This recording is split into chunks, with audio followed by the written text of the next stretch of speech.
अज़ीज़ तलबा अस्सलाम वालेकुम। आप सभी से हम ये कहना चाहते हैं अज़ीज़ तलबा कि हम लगातार जो हैं कंटिन्यू अपने 6 से लेके इंटर क्लास जो भी क्लास हम पढ़ाते हैं उस क्लास का वीडियो उर्दू के बच्चों के लिए हम बनाते हैं।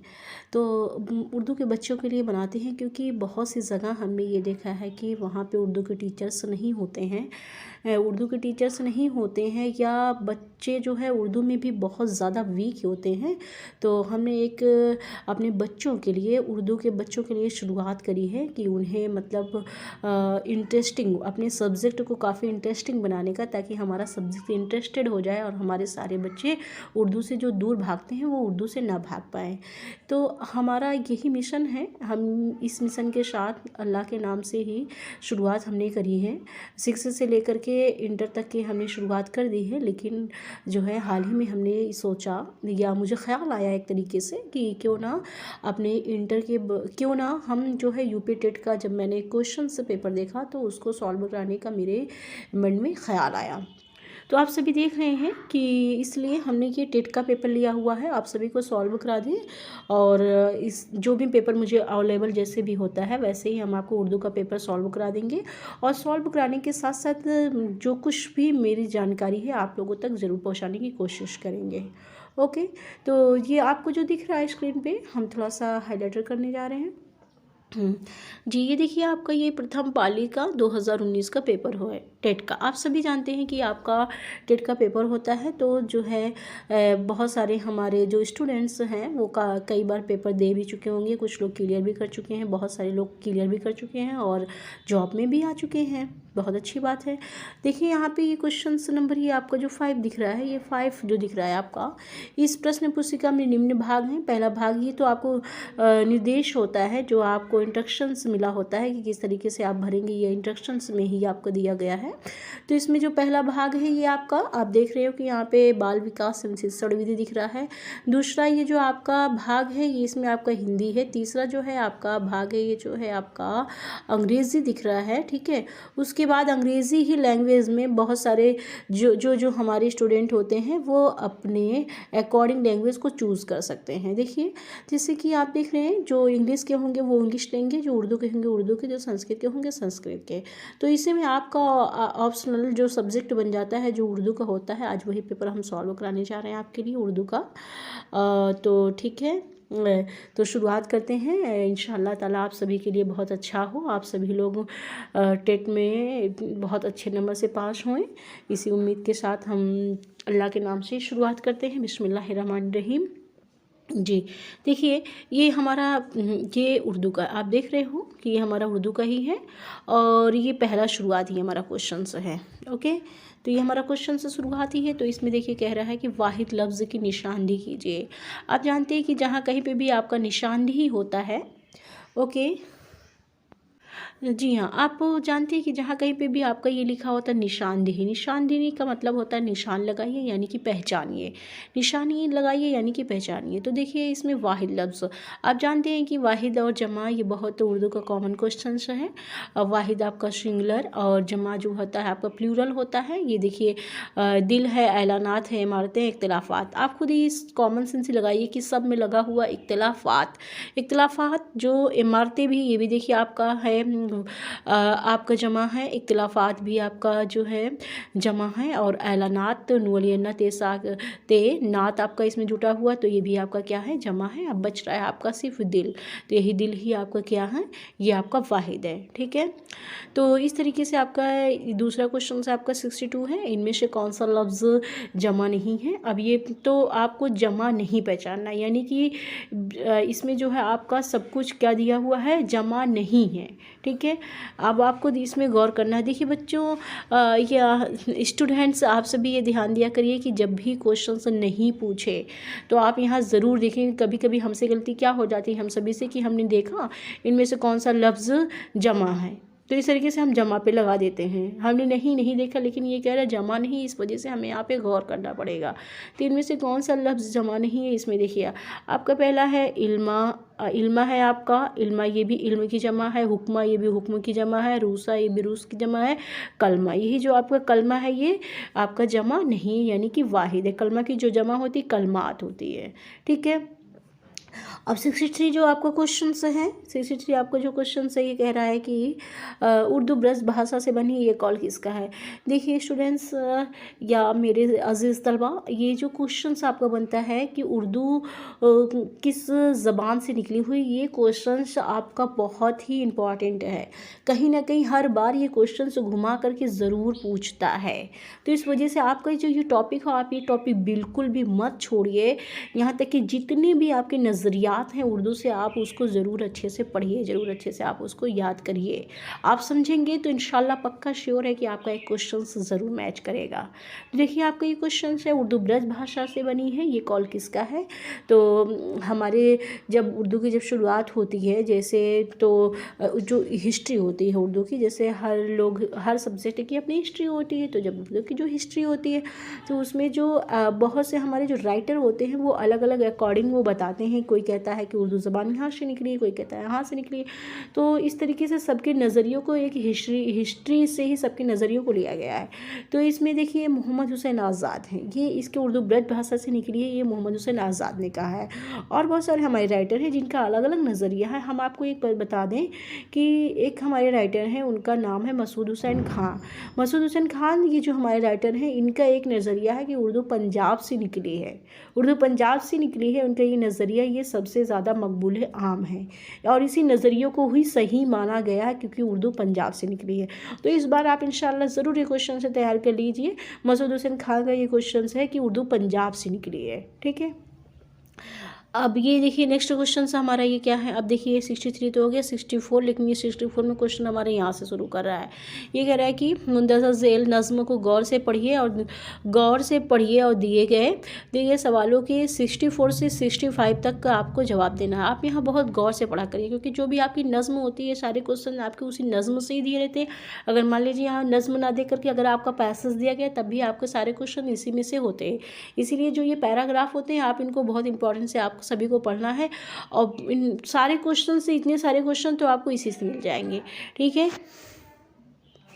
तो ये देखिए कहा गया है कि रोटी न पेट में हो तो फिर कुछ जतन ना हो, मेली की सैर ख्वाहिश बागे चमन ना हो, भूखे गरीब दिल की खुदा से लगन ना हो, सच है कहा किसी ने भूखे भजन ना हो, अल्लाह की भी याद दिलाती हैं रोटियां, ठीक है। आप जानते हैं कि ये जो है हमारे शायद 8th क्लास या 9th क्लास का, 9th क्लास का मेरे ख्याल से, हाँ 9th में ही है। ये 9th क्लास का आपका नज़्म है, बहुत ही अच्छी नज़्म है। नज़्म का नाम है रोटी नामा, नज़्म का नाम है रोटी नामा। और इसके हमारे लिखने वाले जो हमारे शायर हैं वो नज़ीर अकबर आबादी हैं। नज़ीर अकबर आबादी हमारे उर्दू के वो शायर हैं जिनको अवामी शायर कहा जाता है। और हम आपको ये भी बता दें कि इनको अवामी शायर इसलिए कहा जाता है क्योंकि इन्होंने अपने अवाम के बीच रह करके इन्होंने जो कुछ भी देखा, मेले ठेले रोटी और आदमी और बंजारा, जो कुछ भी इन्होंने अपने मुआशरे में देखा उन सभी पे इन्होंने नज़में लिख दी। इसीलिए इन्हीं वजह से इनको क्या कहा जाता है, अवामी शायर कहा जाता है, ठीक है। तो ये तो बात होगी नज़ीर अकबर आबादी की और इनकी जो नज़्म रोटी नामा की। देखिए रोटी नामा में सबसे पहले जो आपका सवाल 64 पे आपको बनता है, भूखे भजन से क्या मुराद है। तो पेट का भरा होना, भूखे भजन यानी पेट खाली है और भजन करना, यही जो करते हैं हिंदू लोग, हमारे हिंदू भाई लोग हमारे जो भजन करते हैं ना, भूखे भजन, वही प्रे करना, गॉड से बात एक ही है, चाहे हम खुदा से करें चाहे भजन करें। तो वो भूखे भजन से क्या मुराद है, तो पेट का भरा होना है नहीं, क्योंकि भूखा है, भूख की हालत में भजन करना ये भी नहीं है। भूखे भजन से क्या मुराद है, क्योंकि ना हो ना, भूखे भजन ना हो, तो पेट का खाली होने की हालत में कुछ काम ना होना, ठीक है। यही आंसर आपका बिल्कुल सही है। ओके, कौन सा आपका क्वेश्चन सही है, ये वाला। ठीक है। पेट का खाली होने की हालत में कुछ काम ना होना, क्योंकि कहा जाता है कि अगर हमारे पेट में वाकई में कुछ नहीं होता है तो हमसे कोई भी काम आसानी से नहीं हो पाता। इसलिए रोटी हमारी ज़िंदगी के लिए बहुत बड़ी अहमियत है। और रोटी के लिए आप ये नज़्म पढ़ेंगे तो बहुत अच्छा लगेगा आपको पढ़ करके। हमने पढ़ाया अपने क्लास में कि शायर ने किस तरीके से बताया कि इंसान रोटी कमाने के लिए क्या क्या तरकीबें अपनाता है। नज़्म बहुत अच्छी है इनकी।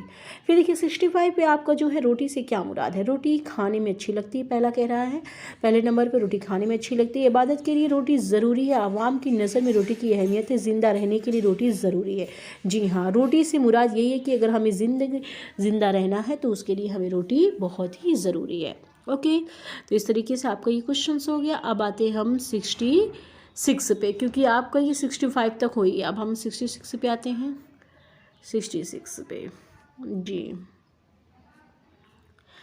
आपका ये जो 66 है इसमें कह रहा है कि देखिए मुंदज़र ज़ेल इबारत को, ये यहाँ शुरू होता है लेकिन ये शुरू हमारा इसी इबारत से ही होता है। सारे क्वेश्चन इसी पैसे से ही हैं हमारे।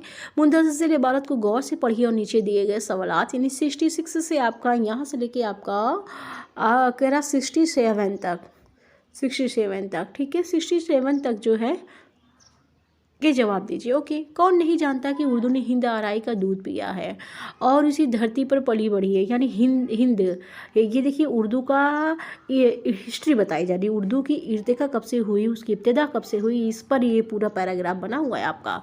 कौन नहीं जानता है कि उर्दू ने हिंद आराई का दूध पिया है और इसी धरती पर पली बढ़ी है। कौन नहीं जानता है कि जब नई तारीखें हकीकत उभरती हैं तो, कौन नहीं जानता है कि नई तारीखें, यहाँ देखिए एक मिनट, हम दूसरा वाला आपको जो है, एक सेकेंड, हम दूसरा वाला आपके लिए हाईलाइटर ले जी। तो देखिए ये कह रहा है कि कौन नहीं जानता है कि नई तारीखें हकीकतें उभरती हैं तो नए समाज तकाजे पैदा होते हैं और नई सच्चाइयाँ वजूद में आती हैं। ऐसी ही एक सच्चाई, देखिए हम थोड़ा जूम कर लेते हैं फिर पढ़ने में अच्छा लगेगा। ऐसी एक सच्चाई है लिसानी समाजी और तहजीबी सच्चाई जो हिंदू और मुसलमानों के सदियों के साबके और इख्तलात और इत्तेबात से वजूद आई। इस वक्त उसका कोई नाम नहीं था। कोई भी सच्चाई जब जन्म लेती है उसका कोई नाम नहीं होता, तो सच्चाइयों का नाम तो उस वक्त मिलता है जब वो खाना ज़ाद होती है। पुराकृत यानी यही देखिए अपनी उर्दू की इब्तिदा के बारे में ही दिया गया। पुराकृत की धरती से जब नया अखवा फूटा, अखवा वही जो अंकुरन होते वही, उसमें अरबू फारसी तुर्की अशरात का पैबंद लगा तो उसका कोई नाम लगा उसका कोई भी नाम नहीं था। हिंदी यानी हिंदुस्तान की हर चीज़ हिंदी थी। फारसी हाय निस्बती के साथ इस तरह हर ज़बान हिंदी थी। आमिर खुसरो ने उसे हिंदवी भी कहा। देखिए उर्दू के और कौन कौन से नाम हैं यही देखिए। आमिर खुसरो ने उसे हिंदवी भी कहा, दिहलवी भी कहा। इस ज़माने में जब राग रंग की महफिलों में उसके नगमे समा बांधे लगे तो उसे रेख्ता भी कहा जाने लगा। जी हाँ, देखिए बहुत इंपॉर्टेंट क्वेश्चन है आपके लिए, हो सकता है आगे आपको मिल जाए उर्दू के और कौन कौन से नाम है तो आप बता सकते हैं। उर्दू को रेख्ता कहा गया। जब ये दक्कन और गुजरात पहुंची तो उसे दक्कनी और गुजराती भी कहलाई। ये देखिए दक्कन और गुजरात पहुंची, जब ये दक्कन और गुजरात पहुंची तो दक्कनी और गुजरी कहलाई।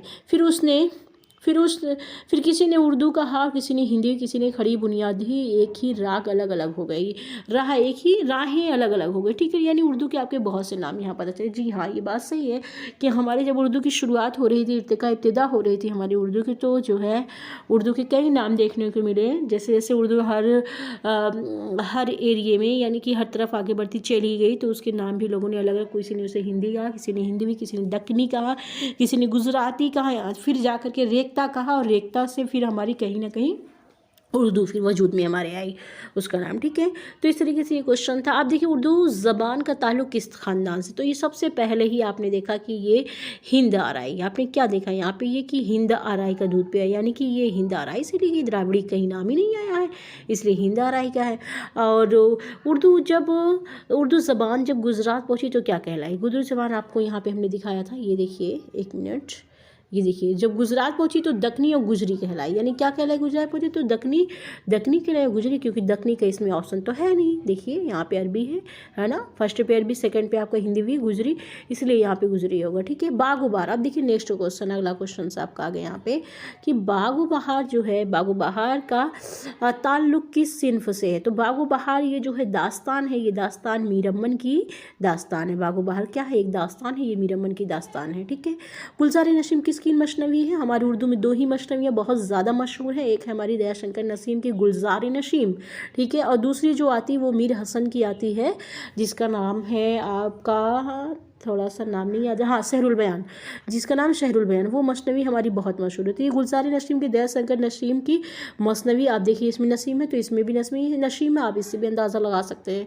ठीक है, तो देखिए नेक्स्ट क्वेश्चन है आपका, मिर्ज़ा नौशाह का लक़ब क्या था। तो मिर्ज़ा गालिब जब अपना लक़ब लिखते थे तो पहले वो मिर्ज़ा नौशाह ही लिखते थे, इसीलिए किसका लक़ब था, मिर्ज़ा गालिब का। ओके, अब नेक्स्ट क्वेश्चन से हमारा क्या, आगे देखते हैं हमारा।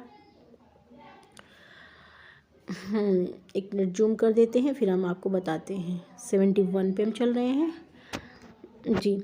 तो देखिए 71, इनमें से किस नक्काद का ताल्लुक जदीदियत से। जदीदियत यानी कि जो आपका मॉडर्न चलता है, मॉडर्न टाइम। ठीक है, तो नक्काद यानी जो हमारा क्रिटिज्म होते हैं हमारे, वही उर्दू में हमारे नक्काद कहलाते हैं। तो क्रिटिज्म हमारे जो हैं वो एहतसाम हुसैन, ये तो सभी क्रिटिज्म है, लेकिन हमें जदीदियत से देखना है, लेकिन मॉडर्न से देखना है। एहतसाम हुसैन, अली अहमद फ़ातिमी, मजनू गैरकपुरी, शमसुर रहमान फ़ारूकी। तो इसमें आपके कौन है, शमसुर रहमान फ़ारूकी हैं। ठीक है, तो 72 क्वेश्चन से हमारा फोर्ट विलियम कॉलेज कब कायम हुआ। फोर्ट विलियम कॉलेज हमारा 1800 में, वो भी कहाँ पे, कलकत्ता में कायम हुआ था। 73 में मीर तकी मीर की मकाम विलादत कहाँ है। तो मीर तकी मीर जो है आगरा में पैदा हुआ, और आगरा को जो पहले पुराना नाम था वो अकबराबाद था। ओके, तो जिस नज़्म में किसी की तारीफ़ या हुजू की जाती है उसे क्या कहते हैं, उसे हमेशा कसीदा ही कहते हैं, क्योंकि कसीदा में ही मदाह, यानी कि कसीदा कसद से बना, जिसके माने मदा होते हैं। हम मदा में क्या की जाती है, किसी की तारीफ़ की जाती, तो ऐसी नज़्म हमारी कसीदा कहलाती है, जिसमें तारीफ़ या हुजू का मतलब होता है बुराई करना, हुजू का मतलब होता है कि बुराई करना। ठीक है, तो कशीदे में हमारी उस वक्त ज़माने में क्या शहर आशूब जैसे है, ये हमारा हुजू या कशीदा हो जाता है। ठीक है, फिर देखिए कि शायर का ताल्लुक तरक्की पसंद तहरीक से नहीं है। तो तरक्की पसंद तहरीक जो है हमारा 1936 में बनाई गई, ये एक कॉन्फ्रेंस था और इसमें कई लोगों ने जो हिस्सा लिया था, और मुंशी प्रेमचंद ने ही इसकी शायद शुरुआत करी है। तो जो इसमें जो है कौन नहीं है, तो शाहिर लुधियानवी भी थे, ये भी थे, कैफी आज़मी ये भी थे, मखदूम मोहिउद्दीन ये भी थे, तो नहीं थे तो इसमें कौन थे, शाद अजीमाबादी नहीं थे इसमें, क्योंकि ये आपके पुराने शायर हैं। ठीक है, अब देखिए हमारा 75 हो गया। अब 76 पे हम देखते हैं, मसनवी ज़हर इश्क का की हीरोइन कौन है। तो देखिए आपके ये भी कैरेक्टर भी बहुत कुछ था, इसीलिए आप जितने भी इंपॉर्टेंट मशहूर आपकी मसनवियाँ, उनके कैरेक्टर के नाम आप ज़रूर देखिए, तब आपको यहाँ पर मिल जाएगा। ठीक है, फिर ये है आपका मसनवी ज़हर इश्क की हीरोइन जो है, यानी कैरेक्टर इसका कौन है, महजबी है। ठीक है, फिर आपका है दास्तान बागो बहार में से सबसे तवील किस्सा किस दरवेश का है। तो सबसे तवील जो किस्सा है वो, एक मिनट, मेरे ख्याल से जो चौथे दरवेश का है। हम आपको देखते हैं ज़रा सा आंसर की में भी एक बार मैच कर लेते हैं, क्योंकि चौथे दरवेश का तो मुझे क्लियर लग रहा है, फिर भी थोड़ा डाउट हो रहा है, तो हम आपकी आंसर की में इसको मिला देते हैं। एक मिनट, 77 का 77 का 1 उर्दू है आपका, 77 का ये 1 कह रहा है। एक मिनट, तो इसमें 1 कह रहा है। ठीक है, हम जो है 1 पे ही अभी आंसर की से हम 1 पे ही लगाते हैं, क्योंकि क्लियरिटी है नहीं, थोड़ा डाउट है, तो डाउट क्वेश्चंस को क्लियर कर देंगे इंशाल्लाह बाद में हम। तो ये पहले है, इसमें पहले दिया हुआ। ठीक है, 78 में सी पारे दिल किस अदीब की इन शायरियों का मजमूआ है। तो ये किसका है, ये ख्वाजा हसन निज़ामी का है। ठीक है, अब देखिए जो आपका 79 क्वेश्चन आ रहा है, 79 में देखिए ये है आपका, आती है इसको देखते मौजे हैं, कुशा कुशा साहिल पे बाल खोल के नहाती हैं चांदनी। देखिए ये आपका कवायद है, और कवायद में देखिए ये है जो आपका कि आती है इसको देखने मौजे, कुशा कुशा साहिल पे बाल खोले नहाती है चांदनी। इसमें ये कहा जा रहा है कि लास्ट वाला आप देखिए, पहला लास्ट वाला आप लाइन देखिए क्या लिखा है कि साहिल पे बाल खोते नहाती है चांदनी, यानी कि जो है चांदनी, यानी कि जो चांद चांदनी होती है, क्या उसके पास बाल होते हैं? नहीं, उसके पास बाल नहीं होते, लेकिन फिर भी कहा गया कि वो साहिल पे अपनी चांद की जो चांदनी है वो साहिल पे बाल खोल करके वो नहाती है।